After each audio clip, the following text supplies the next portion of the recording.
So we don't wear costumes for Halloween. That's cool. Not this year. That would have been great to be told about. All right. Hey, that was an executive decision on your end. Yeah, executive. With a lack of communication. I just assumed we were all going to do Halloween.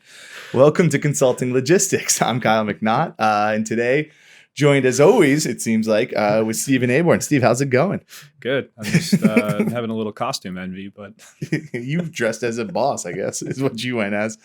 But today we have a fun one, and I think it's actually super fun because if you think back, one of the first episodes I ever did was with you about sort of what we're talking about with Uber Freight and Convoy. And what we want to talk about today is dynamic pricing.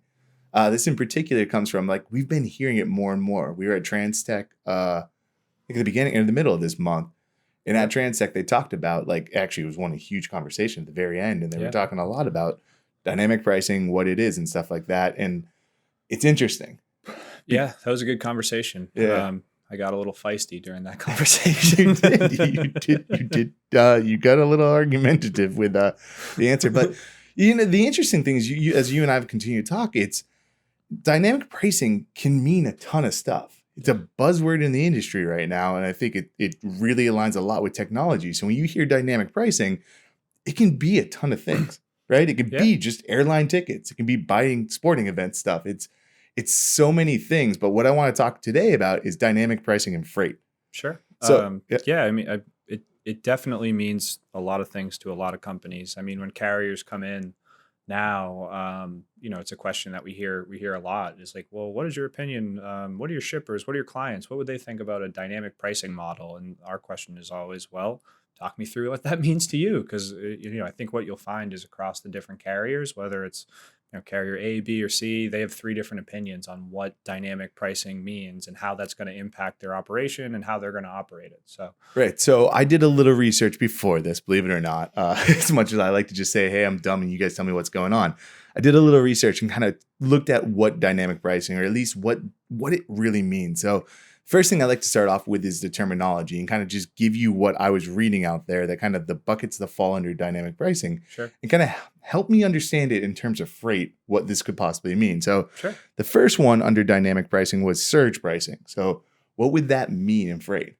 Yeah, I think that's anyone who's ever gotten an Uber or a hotel room would be pretty familiar with surge type of pricing. I mean, usually what it means is that demand for that lane, that area, whatever kind of move type you're looking for, is escalated at that time period. I mean, we see it all the time in transportation markets. I mean, the famous one that everyone's going to talk about is produce season, right? Where all the capacity is going to get sucked down to a certain area, and all of a sudden, rates throughout kind of markets everywhere are affected by that, right? So you kind of see a surge effect in spot rates, which is kind of a form of dynamic pricing, right? It's a very volatile, varied market. So it's probably the same. There's also, I mean, that's like one that you can plan for, but it's also probably like during hurricane season or during natural disasters. Like right now in California, it's probably, there's most likely a surge going down because of those wildfires. Yeah, absolutely. If you think back to, everyone talks about the kind of the rate crisis, or kind of all the rate increase activity that we saw at the end of 2017 and into 2018. It kind of just kept going there for about 18 months. And really what kicked that off was a series of bad hurricanes. So pulled all the capacity, down to help those affected by the hurricanes and supply, goods for relief efforts, which is super necessary, obviously. And FEMA kind of pays out the nose to get the people the help that they really need. But it sucks up a lot of capacity, and it's really hard to get out of those places. So kind of going back a couple of years to your point, something like a hurricane really kicked off about an 18-month surge in pricing, where it was just going up month after month after month. It was a brutal market, and it all kicked off with hurricanes. Right. So it's interesting you talk about the hurricane, and I think that sort of brings on to this next piece of terminology that I kind of came across, which was demand pricing. And it's weird because you think about it, it's sort of a lot like surge, but it's more of that idea that, hey, if I've got a demand, my pricing could go up, it could go down. It's all kind of how much demand do I have for my product? Now in freight, I'm going to guess that's going to be something like where this area, or it's probably my guess. So this is just me kind of thinking out loud with this is you talk to me a lot about how a lot of times like a truckload, like a UPS or a FedEx, they know they have a lot of carriers or they have a lot of trucks in location A or they have it in Yeah. Massachusetts, Boston, Sure. but they want to get it down to New York. Yep. So in theory, they're going to use kind of dynamic pricing or demand-based pricing right there to try to get their carriers Yeah. down to New York, but Yeah. they're going to look for like, hey, if I can do this without having an empty truck, Yep. that's great. Yep. So it can be beneficial to a Sure. carrier, a shipper. Sure. Yeah. I mean, again, that's something that you see a lot in kind of the spot markets, whether it's less than truckload and they're trying to balance their network, or more in the truckload mode where they're trying to reposition equipment to get folks home potentially or get them closer to other freight hubs. You definitely see again a lot of variation in those spot market transactions, reacting to different supply and demand forces. So yeah, totally. What about and this is another one that I mean it's hard, right? Because it all sounds the same, but time-based pricing, what would time-based, is that any different than surge? I mean, I'm gonna guess it is, but it's probably more like produce season, right?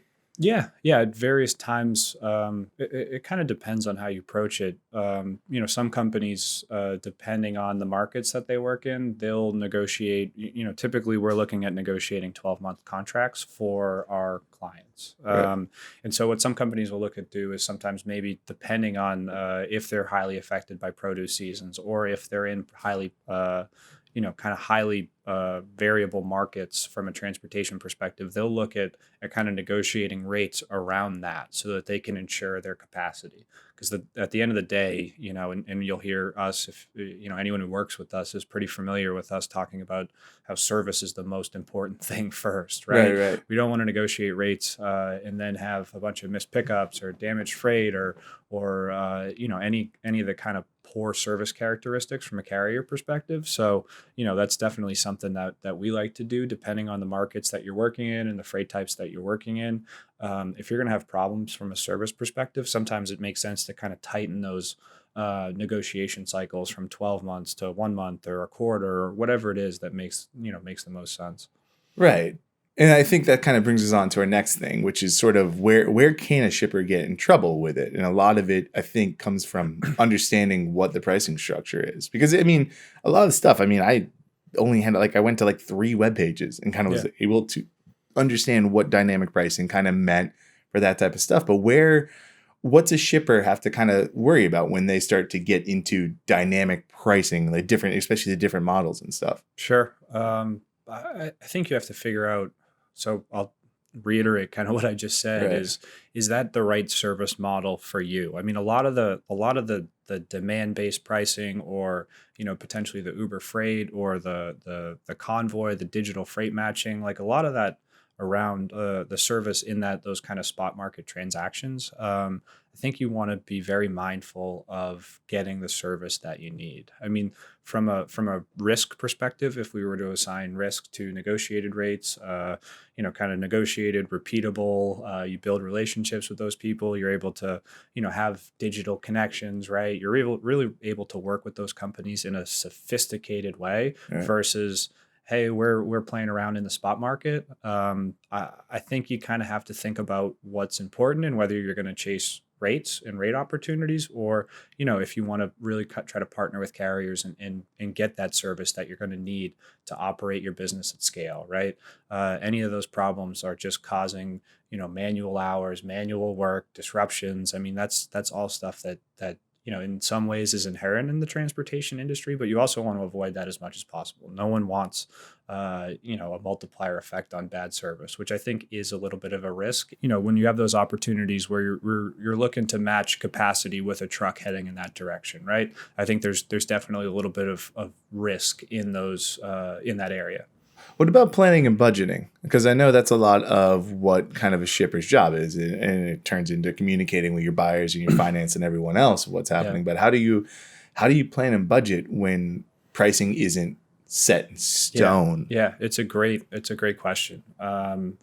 We wouldn't advise it. I think not a lot, but a fair amount of the work, and increasingly so, of the work that we do with our customers is working with their teams on budgets.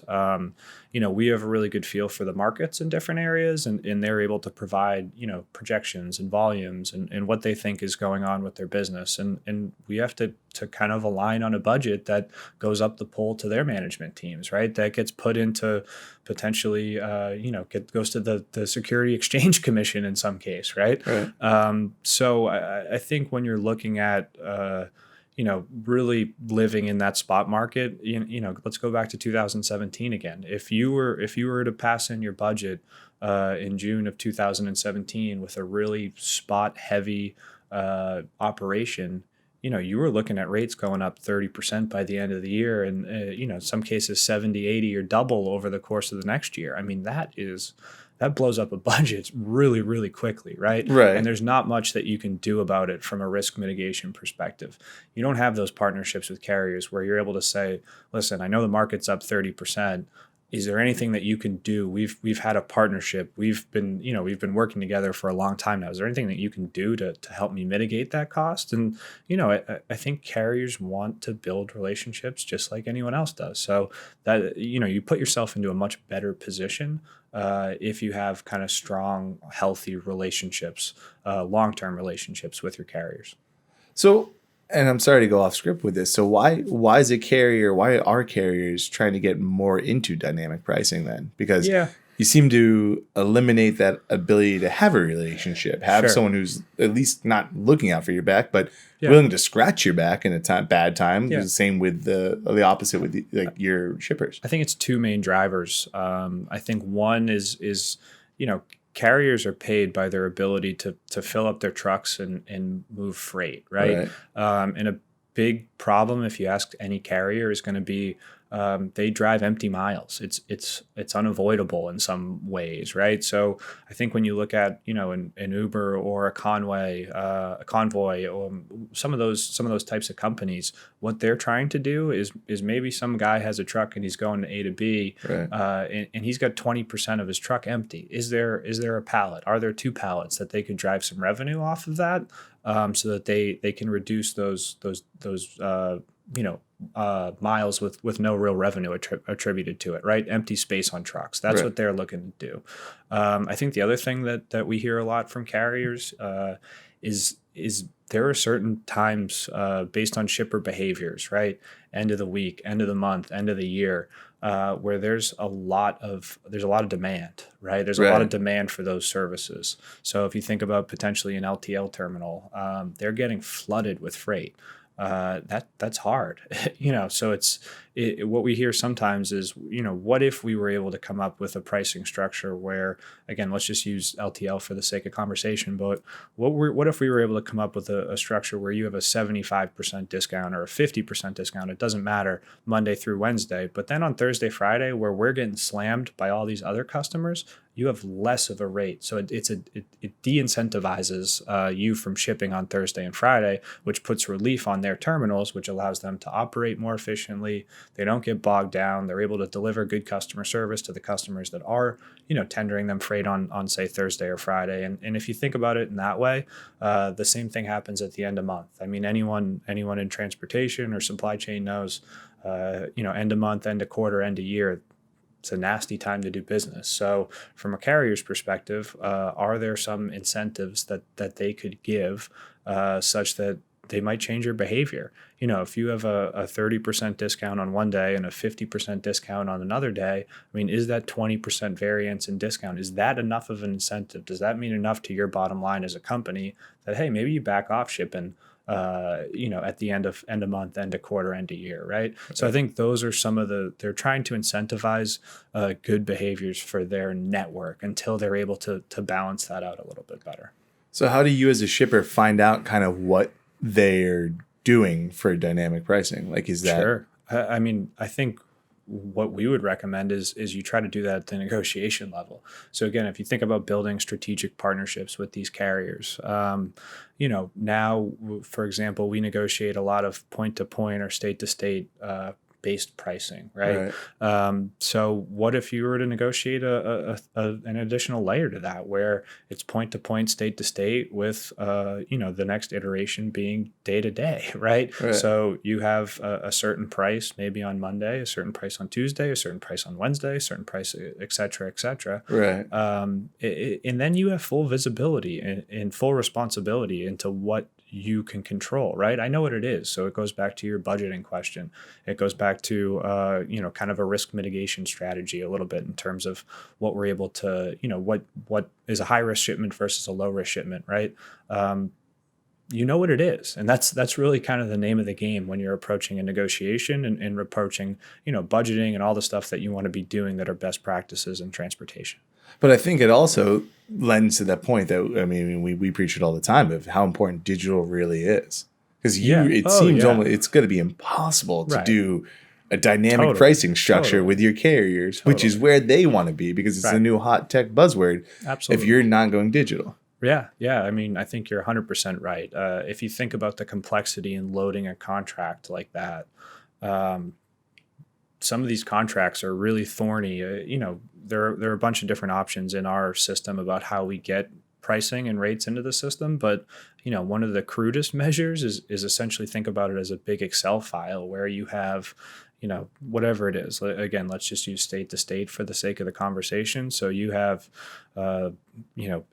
Massachusetts to California, and then you kind of go across and across and across. Mhm. Now, those Excel sheets in some cases are, hundreds, maybe thousands of lines long. Now you're gonna take a cut and say, okay, so that 1,000 lines of contract that you just uploaded, that's a Monday contract. Then I have a Tuesday contract, and then so Right. you could 5x it, or some of the carriers have spoken to us about, well, what if we did days? So any day at the beginning of the month, let's say days 1 through 20, certain price A. Days 21 to 31, price B. So now when you look at that level of complexity,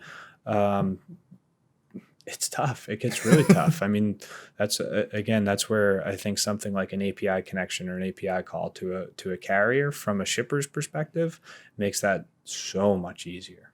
So if I was to wrap up everything, kind of summarize what we've been talking about, dynamic pricing's here. It's been here for a while. It's not something that's kind of new. Yeah, It's got this kind of new nomenclature I around think it. there's a lot of tech and visibility to it Right. that's driving a lot of the conversation around it. And I think, the tech, it's a tech capability situation as well, right? The carriers are progressing to the point where, being able to offer something like this and measure it and charge for it and invoice for it is becoming increasingly a reality. Right.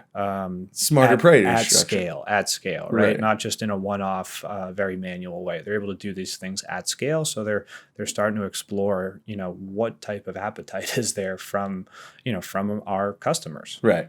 But then continuing with the summary, it's not like what we preach in contract rates. Like having contract rates, that can lend itself to dynamic. It's not Yeah, a sure. black or white. Sure. So like I would assume you hear contract, you think dinosaur old and stuff, but contract rates, especially with technology, Yeah, allowed to have that type of stuff in absolutely. You can negotiate that level of complexity. And I think, over the next 5, 10, 15, 20 years, I think you're going to have to be able to negotiate that level of complexity with your carriers, because it just makes too much sense. Carriers are, and we've seen it, something that we talk about. I think the industry talks about it a lot, is there certain profitability challenges that carriers have. So if you can create an incentive program for the shippers so that their behavior aligns better with carrier profitability, I mean, it's a win-win, right? You Right. get better pricing, they can operate more efficiently. It's good stuff. But at the same time, as the shippers, you get better data, understand what you're moving, when you're moving, and all that type of stuff. Yeah. It's great to know that there's a dynamic pricing. It's not just a carrier sticks to this is the way it's done. That's all I care about. Yeah, and the way that you're going to be successful, I think, in that atmosphere, in that environment, is to be in a digital, and be kind of well trained and well schooled in having a digital transportation program. It's awesome. Well, Steve, I grabbed my sweater, but I threw it away. It was extremely hot because for some reason October it's hot here in New England. Thanks for joining me, man. Florida guy. Yeah. Listen, I sweat. I know how to sweat. I'm from Florida. Thanks for joining me, dude. Yeah, absolutely. Hey, everyone. Thanks for watching Consulting Logistics. I hope you enjoyed this episode. Let us know if we missed anything. I mean, are you using dynamic pricing, or is there like a different type of structure that you're seeing out there that we just completely didn't even talk about? Let us know in the comments. I'll definitely be in there responding, talking, all that fun stuff. And then also subscribe to our channel. It's a great way to see kind of past interviews we've done, see future ones, and we're trying to create more videos so you get to see a bunch of goofy things like me and my stupid Halloween thing, or what else we got. Thanks for watching. I'm Comic Knot. Peace.